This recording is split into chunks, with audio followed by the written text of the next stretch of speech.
do you really want your nudes on the internet if you're only making a few bucks a month? Hi there everyone, welcome back to my channel. It's me, Teresa, and this is Fansite Friday on the Bimbo Book Club. In today's video, I wanted to talk about 10 things I would do if I had 0 followers. If I had to start over and build my following in order to get to the point that I could start selling content, what would I need to do to get to that point where you can make enough to afford your lifestyle? The very first thing I would do is I would do my research. I would look for some content creators that are making content like what I want to make.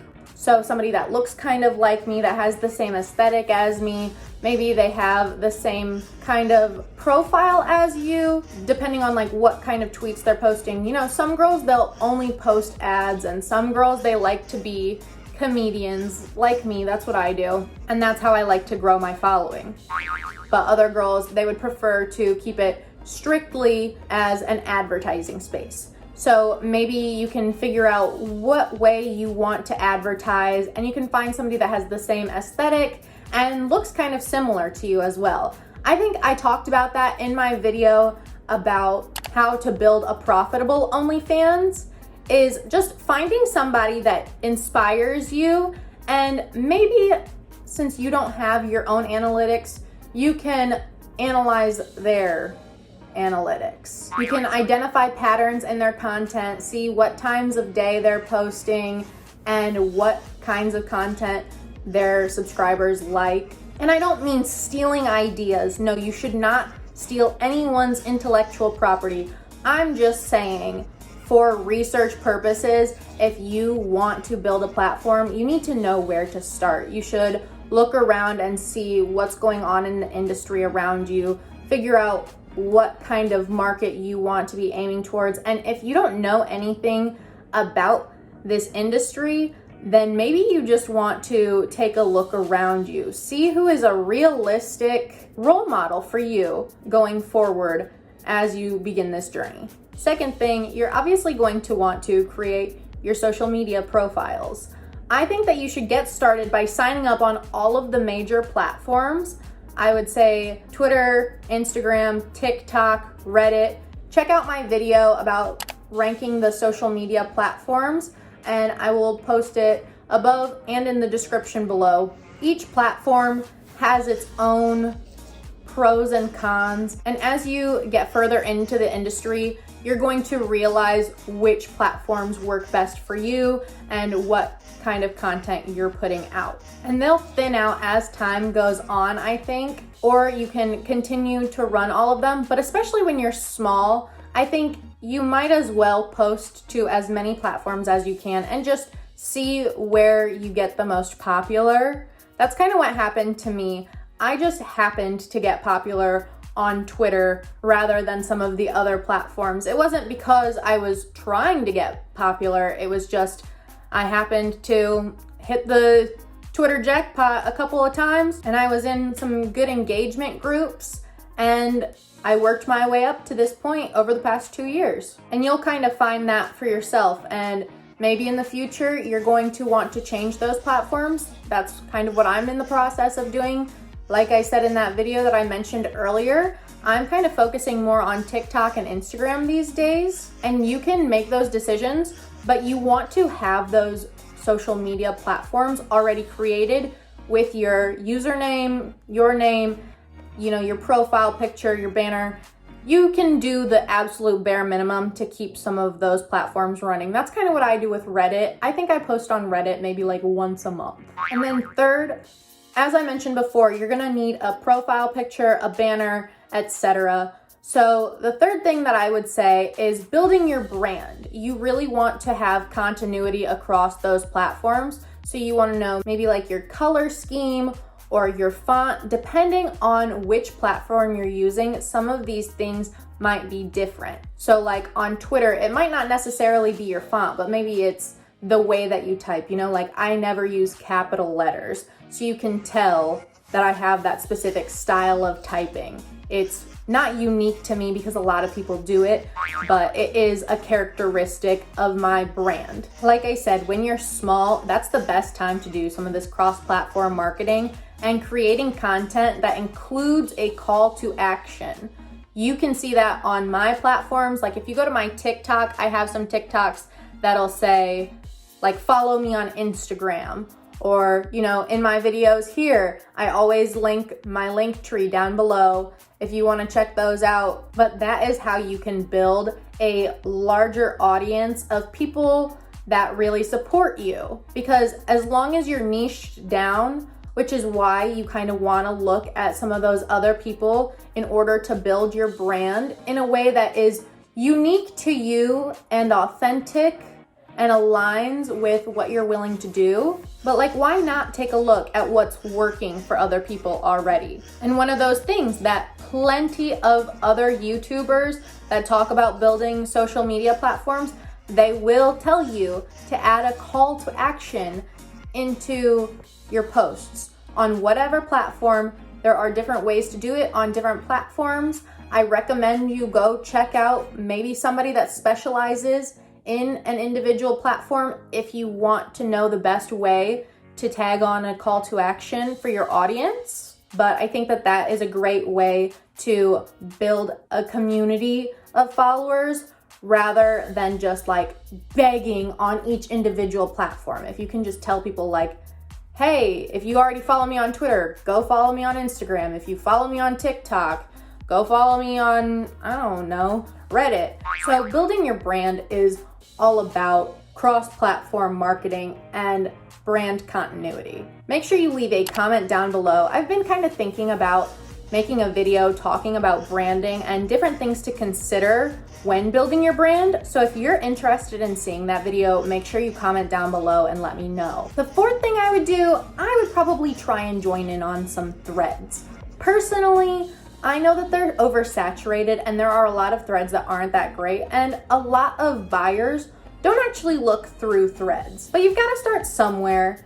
And one little pro tip that I would give you if you want to join in on a thread, like I said, go to some of those people that are in the same aesthetic, the same niche as you, go to their page and see if they've created any threads for new creators. That's something bigger creators will do sometimes, especially the really nice ones. You know, I mentioned that in the video about things that I wish I had known before starting my OnlyFans. There are really mean girls in the industry, but there are also super nice girls in the industry who will help boost you as much as possible. And if it's somebody that you already know is aligned with your brand and you're joining in on their thread, their followers are more likely to be the kind of clientele that you're looking for, rather than some random shout out page on a thread that has hundreds of entries and you're gonna get lost as a nameless face. Once you have engaged in some of those threads, and maybe also with those bigger creators that you look up to, hype them up. Everyone can use extra engagement. So make sure that you're liking their content, retweeting, leaving replies, and just not being sketchy, you know? Eventually you will build a repertoire, and they might also run an engagement group. That's another thing bigger creators sometimes do. Not all of them, but definitely you can find some engagement groups. Once you have established yourself as a creator, a lot of people don't want you coming in with less than, you know, depending on the engagement group, it might be 100 or 1,000. A lot of these groups will have minimum requirements, just because it's not really fair when you have 5 followers and you're retweeting somebody that has 100,000 followers and they're retweeting you, you know, it just doesn't level out that way. But as long as you're nice and genuine, a lot of those bigger creators will remember you for engaging with their content, and they'll kind of be nicer because you've shown them some love. they don't feel like you're using them because you've paid your dues. Which isn't to say you're entitled to be in these groups. In these engagement groups, you can also make friends with other creators, and maybe you can pay somebody to do a shout out for you if you're wanting to invest in your OnlyFans. I have a video about that too that I can link above. Or maybe you have a similar amount of followers and you want to do a shout out for shout out. You can do that too. I know some of those things are very common on Twitter. I think engagement groups are banned on Instagram, so I wouldn't recommend that on other sites, but I'm saying specifically Twitter, that is how I gained a lot of followers. But otherwise on Instagram, another option is when you're posting on Instagram, there are certain accounts that you can tag that are like shout out pages, and they'll basically post you to their followers if you're like a hot girl, and you can submit pictures of yourself and they'll post it and they'll tag you, and then you can get followers that way. It just depends on whichever platform you're using. But yeah, number 6 is doing shout outs with other creators, whether it is other sex workers or if it is one of those shout out pages, depending on which platform you are using at that time. This is literally social media. The movie about Facebook, it's called The Social Network. It's social networking. That's one of the main things about being a content creator. It doesn't matter what your niche is, what your area of the internet is. A very important part of being a content creator is networking, getting to know people. Yes, it's online, but that's how you're going to grow your audience. So the more people that you can talk to, and really, I'm talking about genuine, authentic engagement. Don't be spamming people, being like, please follow me, please follow me. Definitely do not advertise under somebody else's content. That's a big no-no. But networking can help you in a lot of ways within the sex work industry, but make sure that you are very smart about it. I am going to talk a little bit about collab content. That is the 7th thing I would talk about, is finding somebody that is reputable and maybe they're nearby you. Or if one of your friends already has an OnlyFans, I know I talked about that in one of my previous videos. If you have a friend that also is a content creator and the two of you want to make content together, then I think that that's a great way for the two of you to shout each other out, is by doing collab content.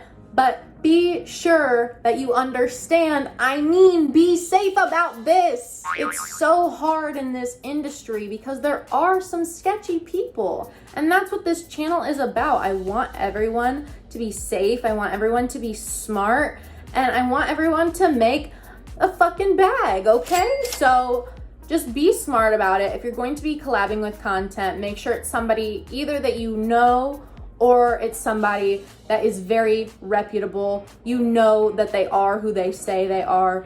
You know, I collabed with Gabby before I had ever met her. I talk about that in my video about how to win friends and influence people. I'll link that above as well. And I didn't know her when I went to meet her for the first time. I went to her house. She could have been an axe murderer for all I knew, and nobody would have known where I went. But you know, we had FaceTimed, we had texted, we were in engagement groups together, we had mutual friends. I saw pictures of her. So I felt confident going into that situation. So just don't do anything sketchy. And the 8th thing I would have to say is stick to your guns. I've said this previously in videos as well. As a content creator, you're not going to be able to sustain your growth if you don't feel aligned with the content that you're putting out. If your subscribers are trying to force you into doing something that you're uncomfortable with, you're going to burn out, and that's not what we want. We would rather have less subscribers. As much as I hate to say it, we would rather be making less money and have good mental health so that we can sustain this practice for as long as we need to. Because, you know, that's something that happened to me, is I did get burnt out. It was like I was posting nudes, fully nude every day, and it was like, what more can I do? I just had to ask myself, you know, I'm putting so much out there and I'm not receiving enough in return. Like, how can I change this? And how can I change my audience? in order to make this more sustainable for me. So I think if you have that in mind from the very beginning, that can be very helpful. So just stick to your guns. If anyone tries to bully you, tell them to shove it and just make the best content that you can. Which leads me into number 9, create the best content that you possibly can. I know we all go through different times of our lives, and sometimes you're gonna be making great content, sometimes you're barely going to have the ability to get out of bed. But at whatever place you are in your journey, you should be making content to the best of your ability, which is why I love batching content. I talked about that in my video about how to be a content creator when you have ADHD. I talked about how batching content is a lifesaver for me on those days that I just literally feel like I can't get out of bed because I'm in, ADHD paralysis is what they call it. You'll see if you're subscribed to my OnlyFans, there are some days where you're just going to get a picture of me in the mirror, or you're gonna get a picture of me in the shower because it's just a quick picture that I was able to take that day. And there are other days that you're going to see, I'll have makeup on and I'll have my tripod set up, but it'll just be a regular picture on my phone. Or sometimes you'll see me with a full setup using my LSDR camera. You can check out my video about how to do an at-home photo shoot, and you can see that camera that I'll use sometimes because it has higher quality. So sometimes when I'm feeling very ambitious, I'll use that camera. But every single day I need to get something out. And even if it's not my best work, I would at least rather get a picture that I took half a second to snap and post it at least once a day, rather than waiting weeks and weeks until I'm finally feeling okay to make content again. That's not what I'm willing to do. I'm saying create content, but to the best of your ability, as long as you are being consistent. I think making sure that you're in the swing of things, that's happened to me before, where I stopped making content because, I just wasn't feeling it. My mental health wasn't in a good place.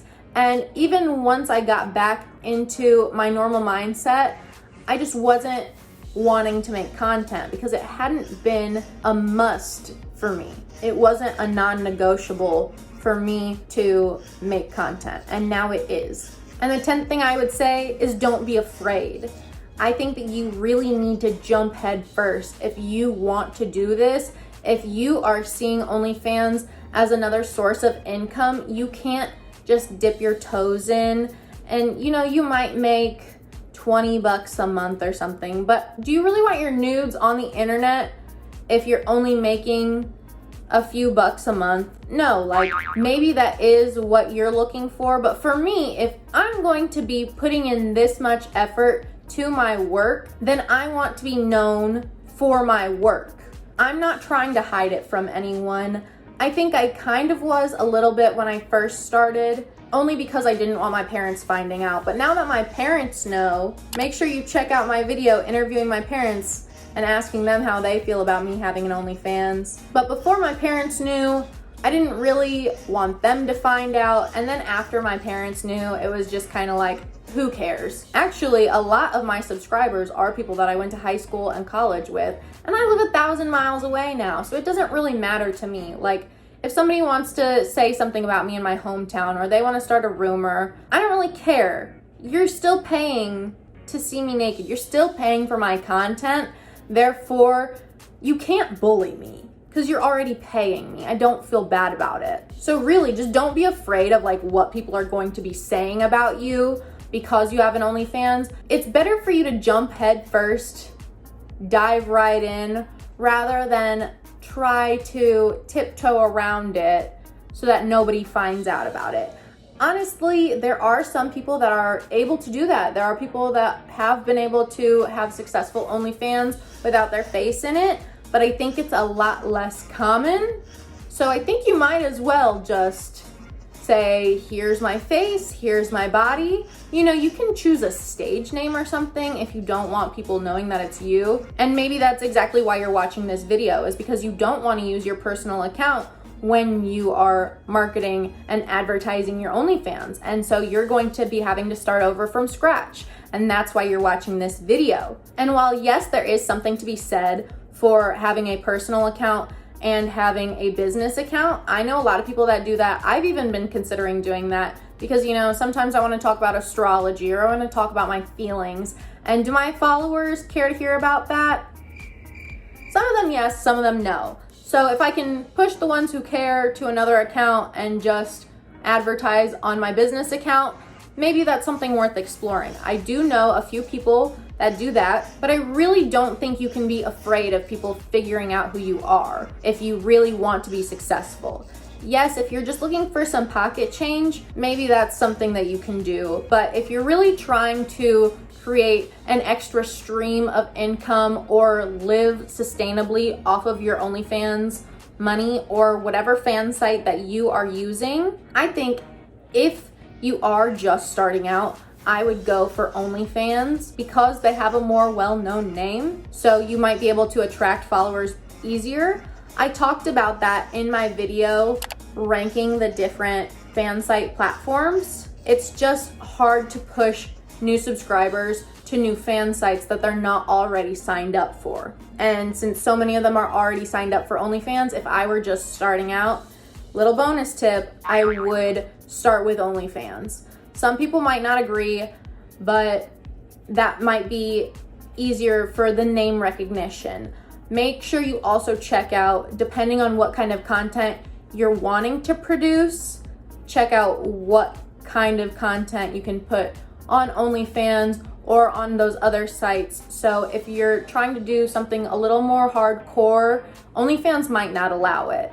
So you might want to do a more porn-based site than OnlyFans. But if you are just trying to do some pretty basic stuff, then I think OnlyFans is a good place to start. If you agree, make sure you give this video a thumbs up. And if you're excited to hear more Fansite Friday advice, make sure you hit the red subscribe button down below and the notification bell so you're notified every time I upload a new video. And I'll see you in the next one.